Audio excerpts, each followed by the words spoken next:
Greetings fellow tank commanders. In this video I'm going to be showing you a game that I played in the Rheinmetall Skorpion G. This is a tier 8 German premium tank destroyer with regular matchmaking. The game I'm playing is a standard battle on Karelia with tier 8 as the top tier and 1 artillery on each team. For this game I have my Skorpion G equipped with a gun rammer, a camouflage net, and binoculars. Now this isn't the best performing game that I've had with the Skorpion G so far, but it shows the great tactical flexibility that this mobile sniper has, and it provides a great opportunity to give my impression of the tank so far. Within the first minute of the game here, I'm able to easily take up a semi-aggressive sniping position and hammer 2 easy shots in on this side of this T-32. Unfortunately, I'm not able to take advantage of this position for very long. My teammates have left this flank pretty much undefended, and I definitely don't want to get caught out in the open by the enemy, because the Skorpion G is a really soft target and will be outmatched by most tanks in a head-on fight. But this tank has fantastic mobility with a top speed of 60 kilometers per hour and a horsepower to weight ratio of 17.02. This makes the tank so mobile, and it's easy to reposition from sniping spot to sniping spot.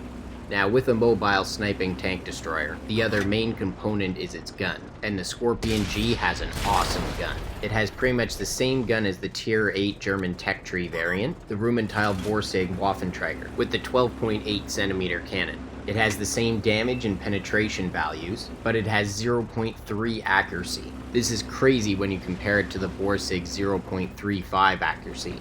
Even firing at your max distance, you're still going to have a hard time missing the enemy.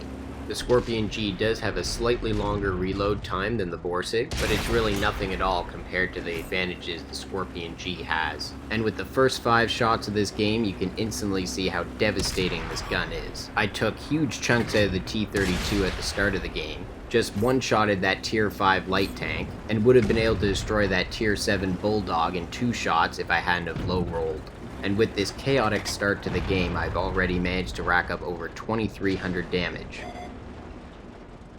The Skorpion G has no problem punching through the front of an IS-3, and that's an awesome 518 damage hit to finish him off.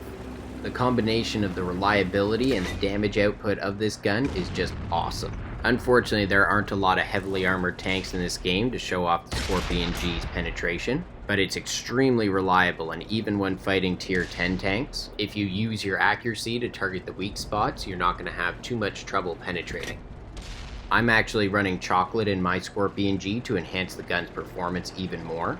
Now, although it doesn't need it, since it has a lower camouflage value than the Borsig, it's ideal to snipe from farther back than a Borsig would, and so I actually noticed a nice improvement with my gun's performance when I switched to supplying the tank with the chocolate.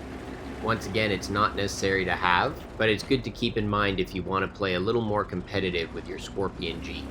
Right now the game is close, and so I'm looking for an opportunity to turn the balance. And as far as I can tell, all the enemies on this flank have been destroyed besides that Panther II, which is in the middle. So I'm going to use my great speed and try to flank around him. And I'm not going to fast forward this clip so you can get an idea of how easy it is to reposition with the Skorpion G.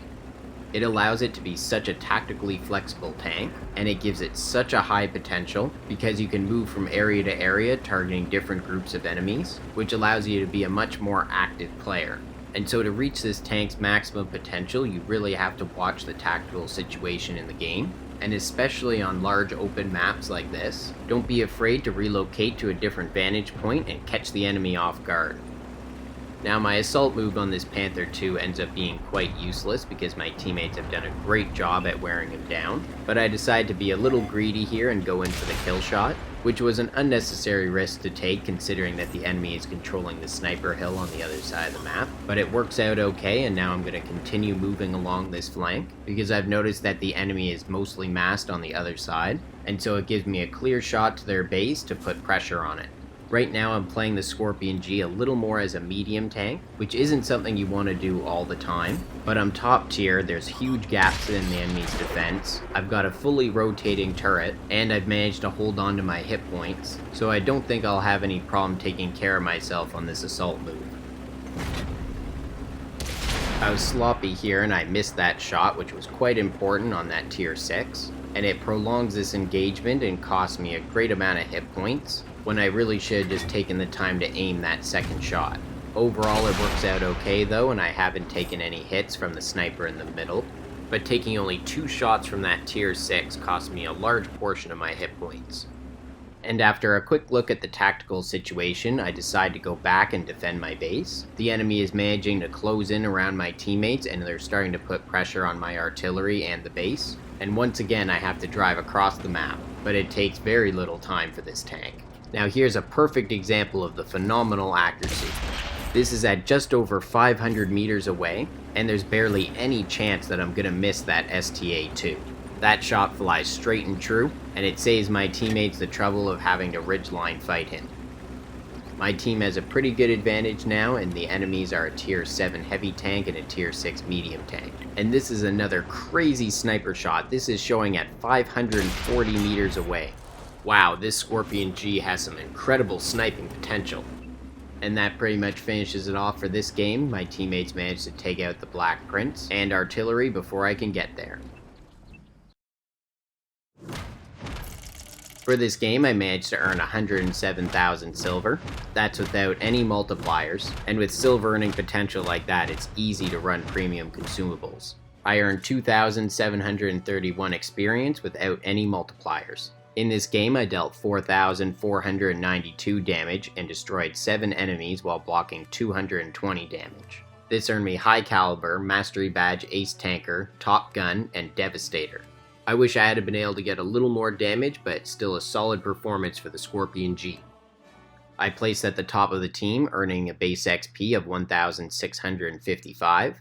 I managed to hit 12 of my 14 shots and penetrate all of those. These kind of numbers are not uncommon when you have a gun as reliable as this.